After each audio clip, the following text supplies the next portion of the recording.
자, 오늘 저는 데살로니가전서 5장 1절로 6절의 말씀을 가지고 정신을 차리고 깨어있으라, 이란 제목으로 은혜의 말씀을 나누고자 합니다. 사도 바울은 그가 살아생전에 주님이 재림할 것을 생각했어요. 그래서 항상 종말론적인 삶을 살았던 것을 보게 됩니다. 그래서 그는 항상 주님이 자신에게 부여하신 사명에 집중합니다.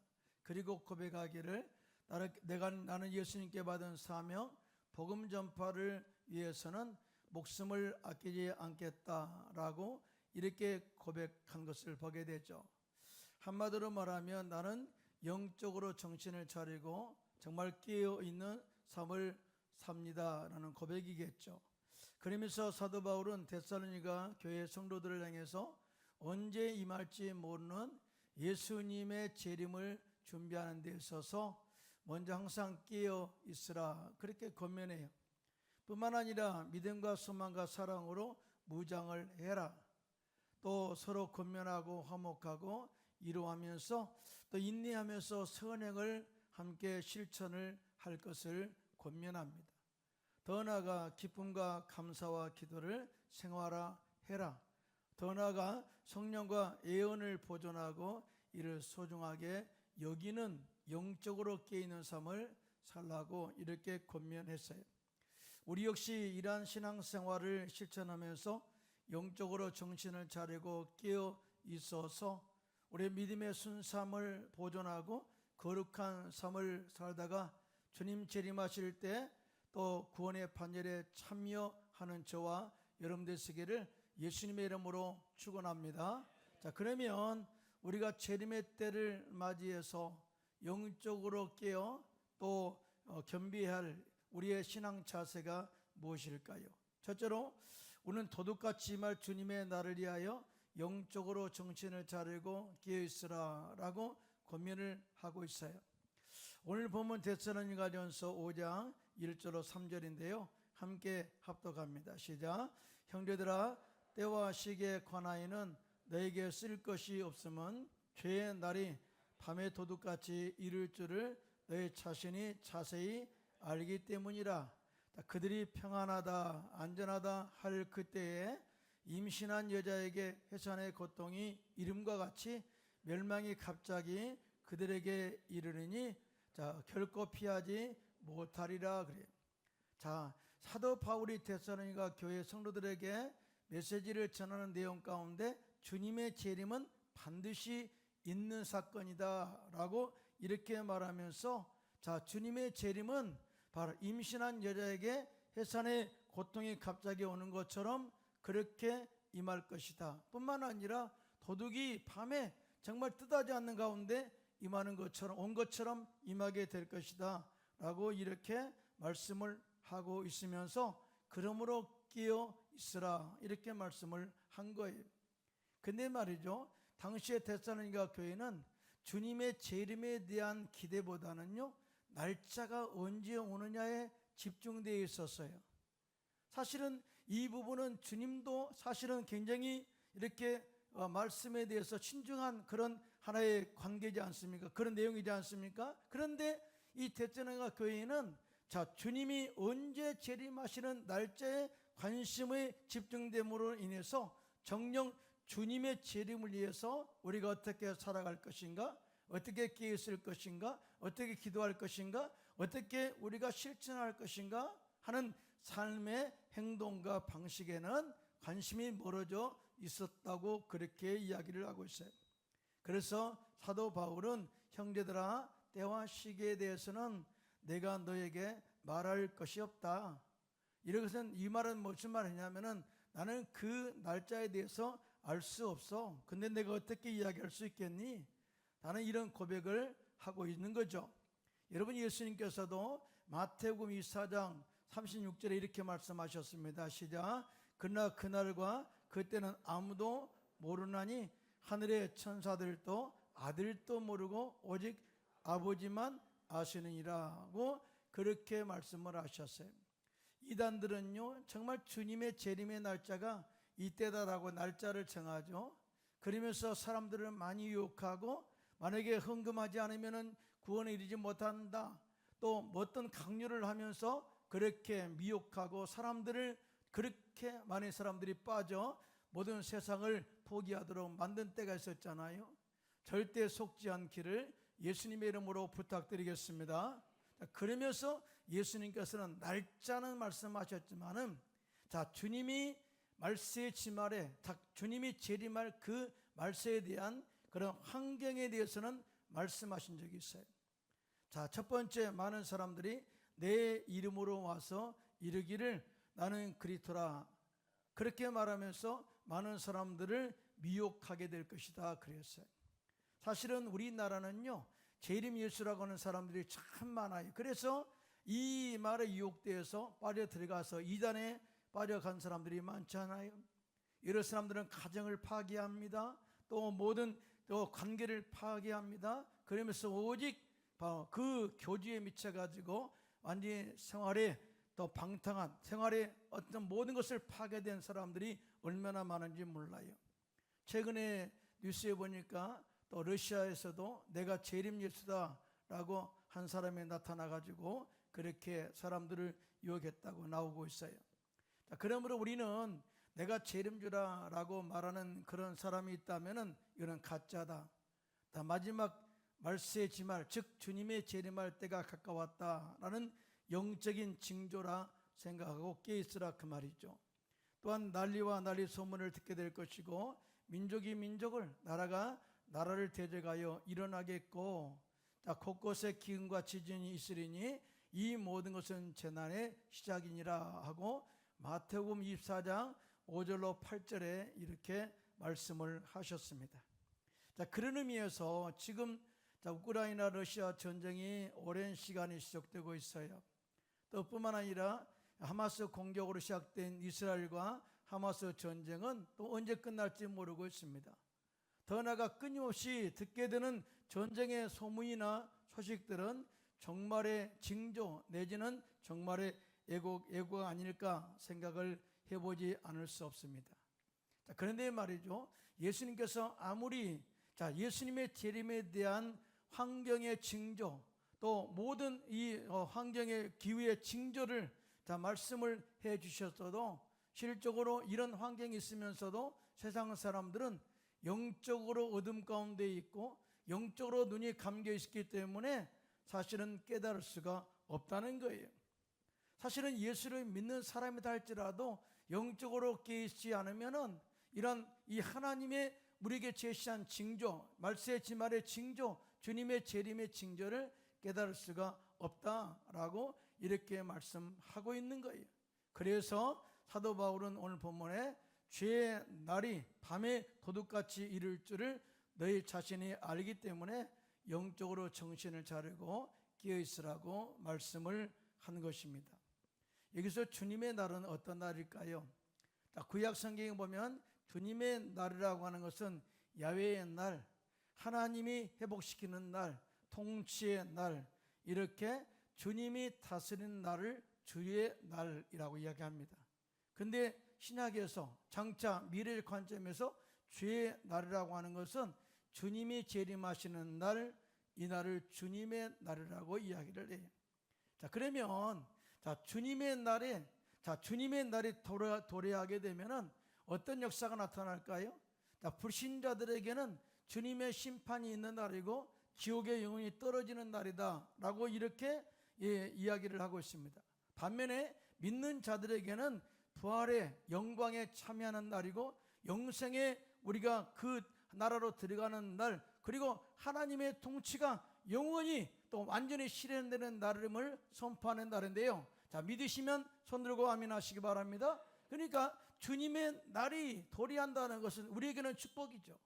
우리는 희망이고요, 우리는 소망이고요, 우리는 기대가 되는 것입니다. 믿으시면 아멘 하시기 바랍니다. 그런데 이렇게 주님이 우리 가운데 소망으로 다가와도 영적으로 깨닫지 못하면 그 소망이 또 절망과 실망과 어둠 가운데로 우리가 들어갈 수밖에 없다는 거예요. 그래서 우리가 이 주님의 재림을 기대하면서 우리가 주님의 재림에 대해서 우리가 영원한 천국으로 우리가 가는 과정들을 은혜를 체험하기 위해서는 영적으로 깨어 있어야 된다는 거죠. 자, 그러면 영적으로 깨어 있다는 것이 뭘까요? 첫째로, 자, 이 시대를 영적으로 분별할 줄 아는 이 하나님의 지혜와 또 이 세상을 깨뜨려 볼 수 있는 통찰력을 가지는 것을 말한다라고 정의합니다. 여러분, 마태복음 16장에 보면 영적으로 눈이 먼 바리새인과 사두개인들이 예수님께 나와서 예수님을 시험하려고 하늘로부터 오는 표적을 보여달라고 그렇게 청을 합니다. 그러자 마태복음 16장 2절로 3절에 예수님께서 이렇게 대답하시는데요, 함께 합독할까요? 시작. 예수께서 대답하여 이르시되 너희가 저녁에 하늘이 붉으면 날이 좋겠다 하고 아침에 하늘이 붉고 흐리면 오늘은 날이 굳겠다 하나니 너희가 날씨는 분별할 줄 알면서 시대의 표적은 분별할 수 없느냐라고 책망하셨어요. 자, 여러분, 이 사건을 통해서 예수님께서 그들에게 주신 메시지가 뭐예요?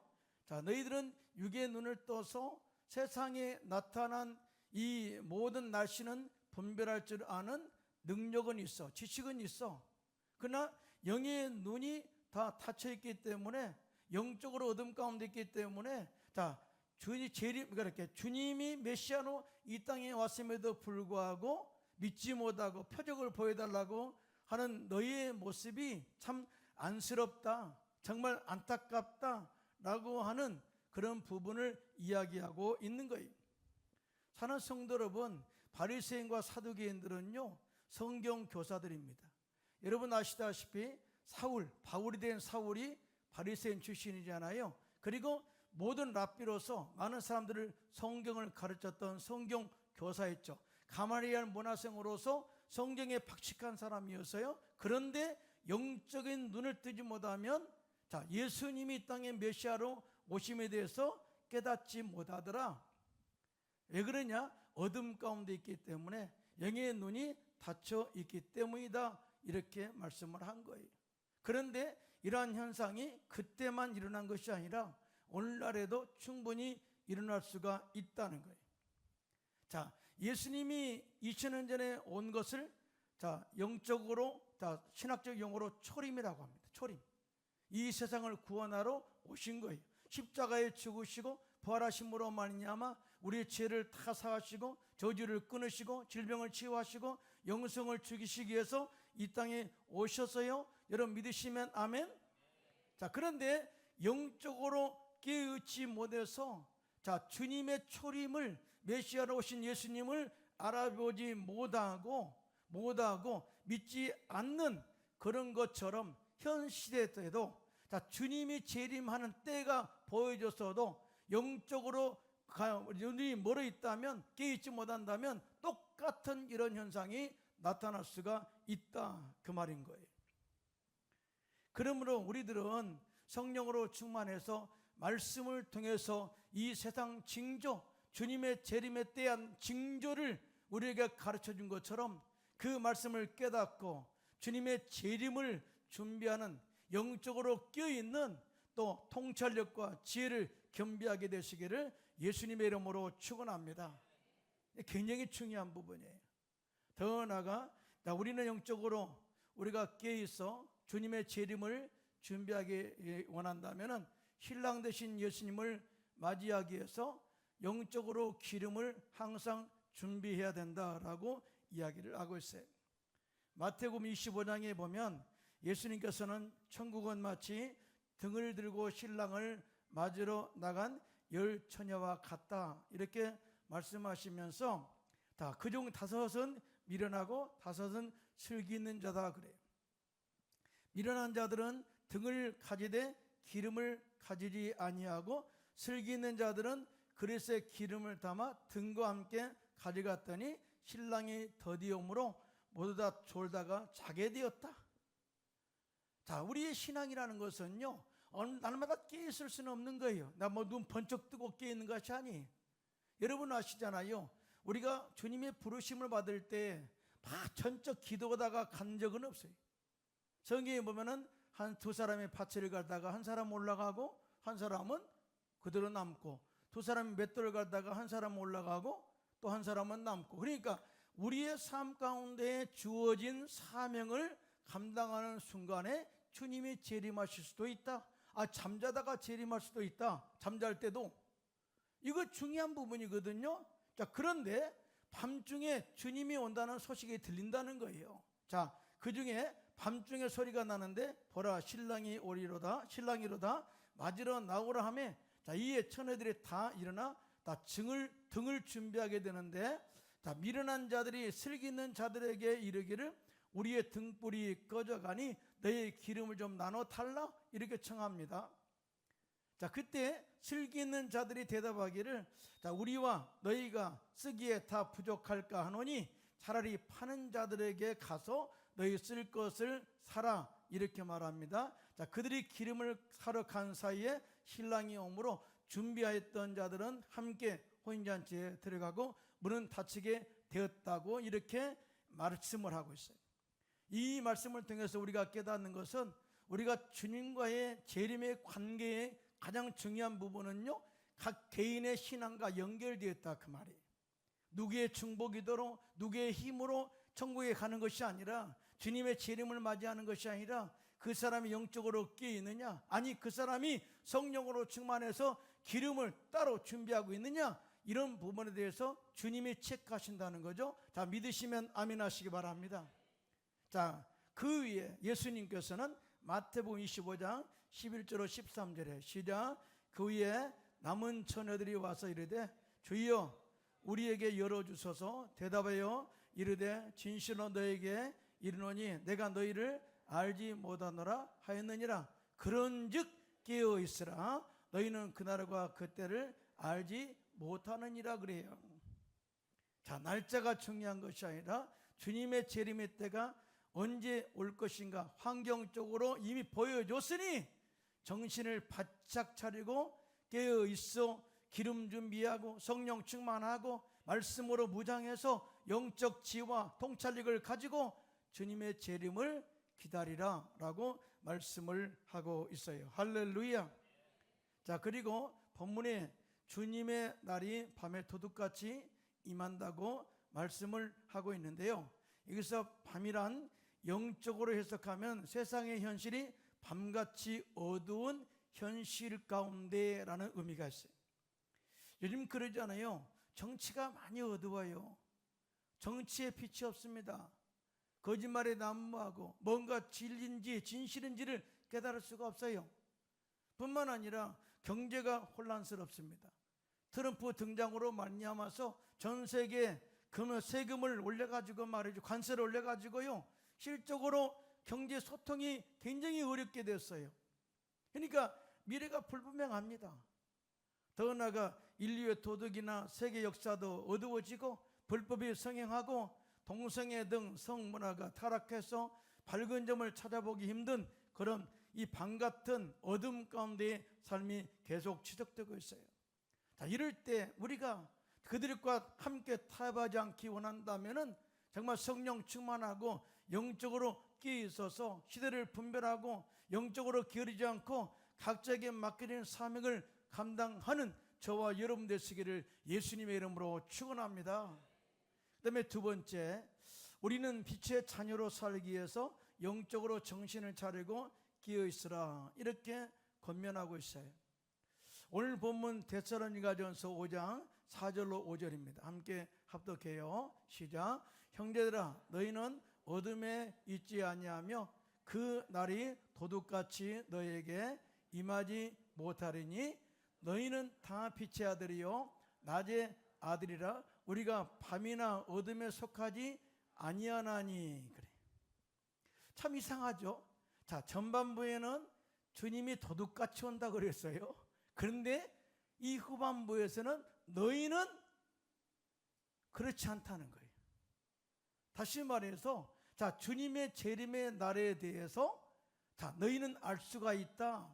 왜냐하면 너희는 빛의 자녀이기 때문에, 또 빛 가운데 있기 때문에 주님이 오시는 것을 알 수가 있다. 밤에 도둑같이 안 온다 라고 이렇게 말씀을 하고 있어요. 이거는 대조를 이룬 거예요. 자, 영적으로 우리가 예수를 믿어도 영적으로 어둠 가운데 있는 자들은 주님의 재림이 도둑같이 오지만, 그러나 우리가 영적으로 밝은 곳에 말씀 안에서 성령 충만 안에서 영적으로 기독교에 있는 빛의 자녀의 삶을 사는 사람들은 주님의 재림이 밝히 보이게 나타난다는 사실을 말씀을 하고 있는데요. 자, 믿으시면 아멘 하시기 바랍니다. 자, 이걸 우리는 지키기 위해서 영적으로 깨어 있어야 이렇게 말씀을 하고 있는 거예요.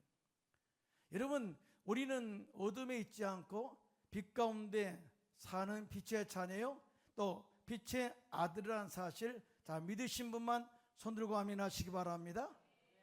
자, 빛의 자녀가 갖는 특징이 무엇일까요? 빛의 자녀. 자, 빛의 자녀라고 하는 것은 내 빛은 원래 내 빛이 아니죠. 자, 예수님께서 이 땅에 빛으로 오셨습니다. 믿으시면 아멘. 자, 참빛이 이 땅에 오셔서 우리 가운데 빛을 딱 비치면 우리 안에 영적인 주님과의 소통이 일어나게 되고 능력이 임하게 되고, 다 빛을 통해서 어둠을 깨뜨려보고 밝혀낼 뿐만 아니라, 어둠을 밝힐 뿐만 아니라, 자, 내 앞길에 가는 길이 훤히 보이게 돼요. 여러분 믿으시면 아멘.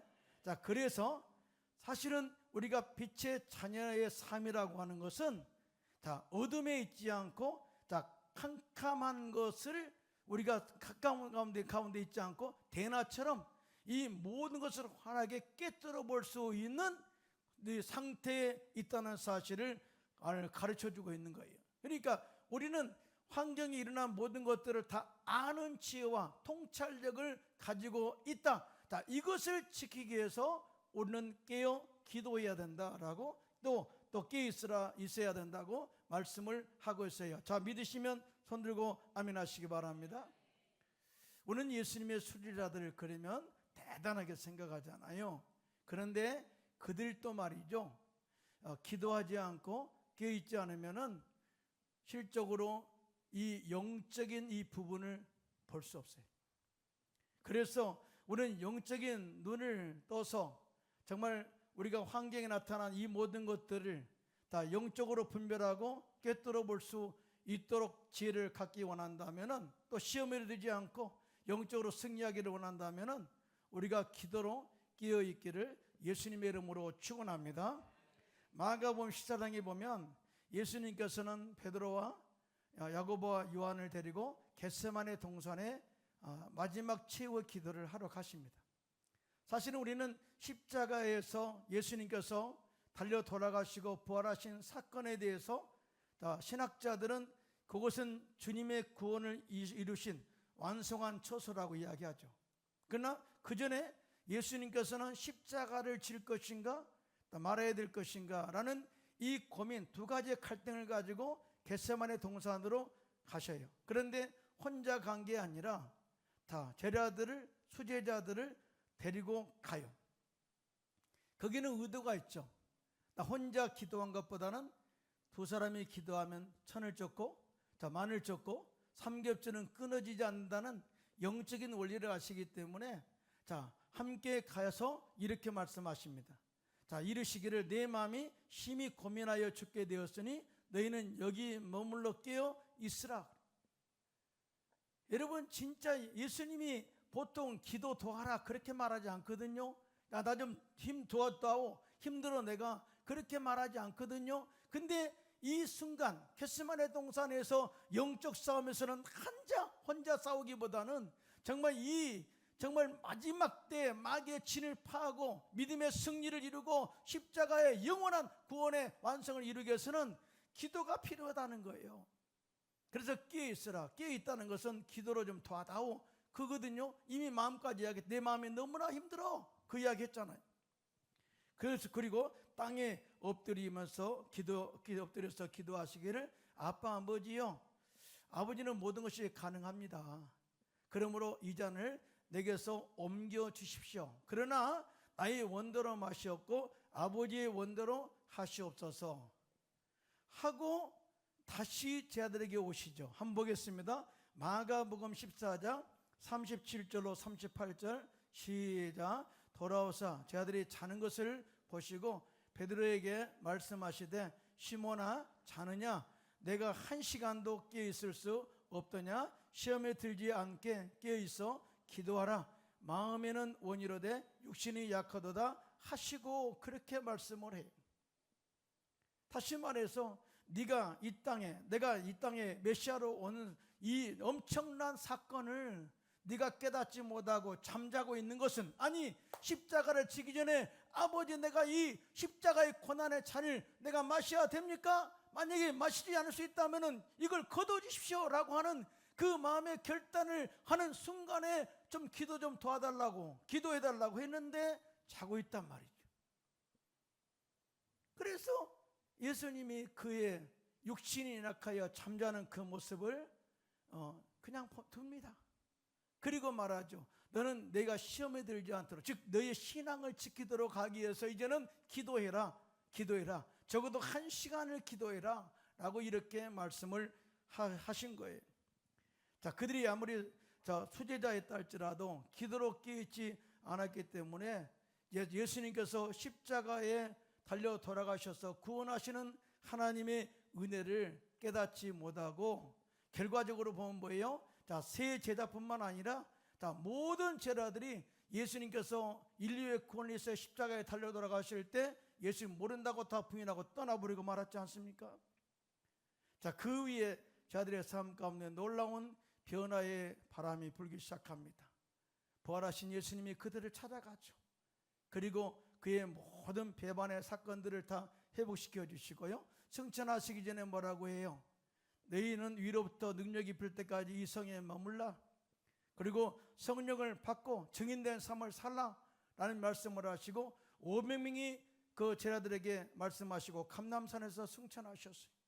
그 가운데 120명의 제자들이 마가의 다락방에 모여가지고 10일 동안 금식하면서 저희여 약속하신 성령을 부어달라고 간절히 기도했을 때 드디어 마침내 오순절 날에 불같은 성령이 각자 머리에 임하게 되고 불받은 성령의 능력을 받은 제자들이 나가서 복음을 전할 때 예루살렘의 시민들이 회개하고 예수를 영접한 숫자가 3,000명이나 되었다라고 증언하고 있습니다. 믿으시면 아멘. 자, 이 모든 것이 뭐예요? 기도로 기도한 결과라는 거죠. 이런 엄청난 기도의 능력을 체험한 사도 베드로전서 4장 7절에 이렇게 권면의 말씀을 선포하고 있습니다. 시작. 만물의 마지막에 가까이 왔으니 그러므로 너희는 정신을 차리고 근신하여 기도하라. 따라서 하겠습니다. 근신하여 기도하라. 정신을 차리고 근신하여 기도하라. 아멘. 이렇게 이 기도가 얼마나 중요한가를 다시 재차 강조해서 이야기를 한 것입니다. 더 나아가 우리가 빛의 자녀로서 영적으로 깨있는 삶을 살기 위해서는 우리 옛사람의 습관을 십자가에 다 못 박아버리고 이제는 새로운 삶으로서 주님을 기쁘시게 할 것이 무엇인가를 시험하는 삶을 살아라 이렇게 말씀을 해요. 이에 대해서 사도 바울은 에베소서 5장 8절로 10절에 이렇게 말씀합니다. 시작. 너희가 전에는 어둠이더니 이제는 주 안에서 빛이라. 빛의 자녀들처럼 행하라. 빛의 열매는 모든 착함과 의로움과 진실함에 있느니라. 주를 기쁘시게 할 것이 무엇인가 시험하여 보라. 이렇게 말씀을 하고 있어요. 이 말의 의미는요, 우리가 빛의 자녀의 영적인 속성들, 성품들을 가슴에 품어라 그 말이에요. 사실은 예수님의 성품을 보게 되면은요, 우리 안에 착함의 은혜가 임하게 될 줄로 믿습니다. 또 죄를 미워하는 의로운 삶이 형성되게 되는 거예요. 또 뿐만 아니라 거짓의 아비가 마귀잖아요. 자, 거짓말을 하지 않고 거짓에 우리가 치우치지 않고 진실된 삶으로서 우리가 삶으로 말미암아서 주님을 기쁘시게 하는 삶을 산다. 이것이 바로 빛의 자녀의 변화된 삶이라고 이렇게 말씀을 하고 있어요. 더 나아가 우리가 빛의 자녀로서 영적으로 깨어있는 삶을 살기 위해서는 영적인 잠에서 깨어나야 된다. 영적인 게으름에서 깨어나야 된다. 그리고 기 있는 자가 되어서 세월을 아끼는 삶을 살아야 된다라고 이야기합니다. 이에 대해서 사도 바울은 에베소서 5장 14절로 16절에 이렇게 말씀합니다. 시작. 그러므로 이르기를 잠자는 자여 깨어서 죽은 자들 가운데서 일어나라. 그리스도께서 너희에게 비추시리라 하셨느니라. 그런즉 너희가 어떻게 행할지를 자세히 주의하여 지혜 없는 자 같이 하지 말고 오직 지혜 있는 자 같이 하여 세월을 아끼라. 때가 악하니라. 이렇게 말씀을 하고 있어요. 자, 우리는 더 이상 어둠에 속하지 않고 이미 주님과 함께 밝은 곳에 나온 자들임을 믿으시면 손 들고 아멘 하시기 바랍니다. 자, 그래서 우리는요 이제 더 이상 불신앙의 밤에 머물지 않아요. 또한 죄악의 밤에 머물지 않습니다. 멸망의 밤에 속하지 않기 때문에 절대 우리는 죽음의 길로 가지 않습니다. 왜냐하면 우리는 주님의 복음의 빛 아래 있기 때문이죠. 자, 그래서 사도 바울은 데살로니가서 5장 16절은 본문이에요. 자, 시작. 그러므로 우리는 다른 이들과 같이 자지 말고 오직 깨어 정신을 차릴지라. 이렇게 말씀을 하고 있어요. 근데 여기서 정신을 차릴지라, 정신을 차리라 하는 말이 헬라어를 제가 찾아봤어요. 원본을 찾아보니까 헬라의 네포멘 단어라서 네포멘. 근데 네포멘이라는 단어를 잘 찾아보니까요, 술 취하지 말라라는 뜻이더라고요. 이게 정신을 차리라 하는 것은 정신을 혼미하게 놔두지 마라 라는 그런 의미가 있다, 그 말이거든요. 제가 대학교 때 내 친구가 있는데요, 이 친구는요 술만 먹으면 정신이 혼미해져요. 그리고 딱 하나 습관이 있어요. 내가 다 지불할게. 여러분, 이 포장마차에서 술을 마셨어. 물론 학생 때에 돈이 뭐 얼마나 들겠습니까? 그러나 전부 다 아버지에게 돈 타가지고 돈을 쓰는데 그 술값 지불하면 다음에 학자금이 못 들어가요. 그러니까 이 돈을 딱 지불했어. 그래놓고 다음날 학자금이 어디 갔다고 찾아요. 그래서 친구들이 가만히 있다가 뭐 안 되잖아요. 그래서 다시 모아가지고 준 적도 있어요. 근데 보니까 지금도 그 습관을 못 버렸더라고요. 근데 지금은 부인한테 야단 맞죠. 그러니까 이 술 취하면은 정신이 혼미해지고 이렇게 결단, 방향 감각이 잊어버려요. 옳고 그름을 판단할 수가 없어요. 자, 그래서 오늘 성경은 이렇게 말씀합니다. 사도 바울은 영적으로 깨어있는 삶에 대해서 에베소서 5장 18절에 시작. 술 취하지 말라. 이는 방탕한 것이니 오직 성령으로 충만함을 받으라. 여러분 믿으시면 아멘 하시기 바랍니다.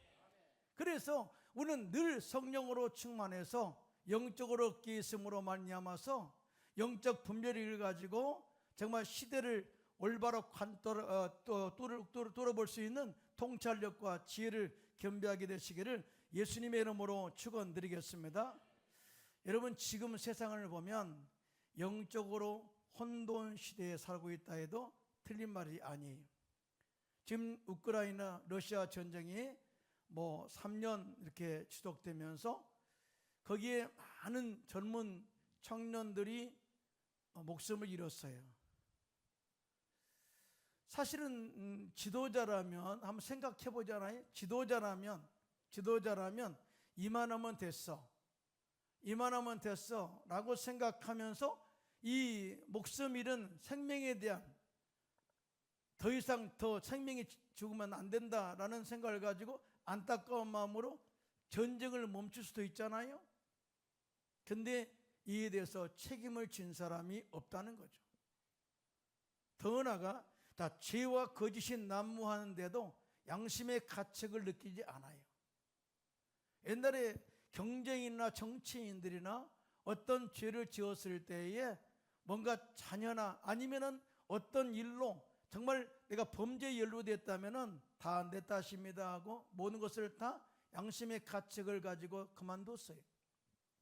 그런데 요즘은요, 양심의 가책은 찾아볼 수도 없고 오히려 당당하게 어쩔 수 없었다고 대드는 시대가 되었어요. 자, 이것은 영적으로 마지막 때가 가까이 왔다. 양심의 화인 맞은 때가 양심이 화인 맞음으로 말미암아서 영적 감각을 잃었으므로 이것이 바로 마지막 때 징조임을 이야기를 하고 있어요. 근데 말이죠, 사도 바울은 이미 2000년 전에 세상 사람들이 이런 때가 온다고 이야기합니다. 사람들이 바른 교훈을 받지 아니하고 귀가 가리워서 자기의 사욕을 따라 스승을 많이 두고 또 그 길을 진리에서 돌이켜 허탄한 이야기를 따르게 될 것이라. 다시 말해서 올바른 길을 제시하는데 그 길에 대한 관심이 없고 세상 사람들이 유혹하고 그 다음에 많은 사람들이 함께 동조하는 것으로 사람들이 따라가게 될 것이다. 이렇게 마지막 때에 사람들이 그렇게 진리를 벗어나서 행동할 것을 말씀하셨어요. 그런데 사도 바울은 이렇게 말합니다. 그러나 그래요. 그러나 너는 모든 일에 신중하여 고난을 받으며 전도자의 일을 하며 내 직무를 다하라 그래요. 전제와 같이 내가 벌써 부어지고 나의 떠날 시각이 가까웠도다. 나는 선한 싸움을 싸우고 달리갈 다 마치고 믿음을 지켰으니 이제 후는 나를 위하여 의의 면류관이 예비되었으므로 곧 의로우신 재판장이 내게만 아니라 주의 나타나심을 사모하는 모든 자에게 도니라. 할렐루야. 자, 마지막 때는 이렇게 살아야 된다라고 이야기해요. 자, 그러면서 더 중요한 것이 있어요. 자, 하나님 앞과 살아있는 자와 죽은 자를 심판하실 것과 그의 나타나실 것을 두고 명하노니 너는 말씀을 전파하라. 때를 어떠니 못 어떠니 항상 힘쓰라. 이렇게 말씀을 하고 있어요. 믿으시면 아멘. 다시 말해서 우리가 이 빛의 자녀로서 영적으로 깨어있는 삶을 지키고 우리가 이 삶을 이어가기 위해서는 우리에게 맡겨진 사명, 복음 전파, 때를 어떤지 못 어떤지 복음을 전파해서 사람들을 구원하는 일에 힘써라 라고 말씀을 하고 있습니다. 할렐루야. 그러므로 우리 역시 사도 바울처럼 항상 성령으로 충만해서 환경으로 인하여 좌루나 우루나 치우치지 말고 오직 기도로 정신을 차리고 영적으로 깨어 시대를 분별하고 또 각자에게 맡겨진 사명을 완수해서 주님 앞에 서는 날 상급받고 면류관을 기대하는 저와 여러분 되시기를 예수님의 이름으로 축원합니다.